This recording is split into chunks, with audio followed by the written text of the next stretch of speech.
નમસ્કાર, હું છું પ્રિયા અને તમે જોઈ રહ્યા છો જનતા કી જાણકારી ન્યૂઝ। નજર કરીએ આજના સમાચાર ઉપર। લખતર તાલુકામાં નવરાત્રીને લઈને ગરબી મંડળો દ્વારા કરાતી તડામાર તૈયારીઓ। આસો સુદ એકમથી આદ્યશક્તિ જગતજનની માં અંબાના નવલા નોરતા 22મીથી શરૂ થવાના છે। હવે નવરાત્રીને આડે ગણતરીના દિવસો જ બાકી રહ્યા છે, ત્યારે માતાજીના આરાધના અને ભક્તિના આ તહેવારમાં 9 દિવસ સુધી ખેલૈયાઓ ગરબે ઘૂમવા આતુર છે। ખાસ કરીને સુરેન્દ્રનગર જિલ્લા સહિત લખતરના ગ્રામ્ય વિસ્તારમાં આવેલ માતાજી મંદિર તથા માતાજીના ચોકમાં નવરાત્રીની તડામાર તૈયારીઓ શરૂ કરી દેવામાં આવી છે।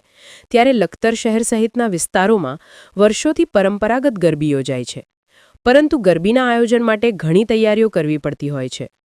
લખતર શહેરની અંદર 1 ડઝન કરતાં વધુ ગરબીનું આયોજન કરાય છે।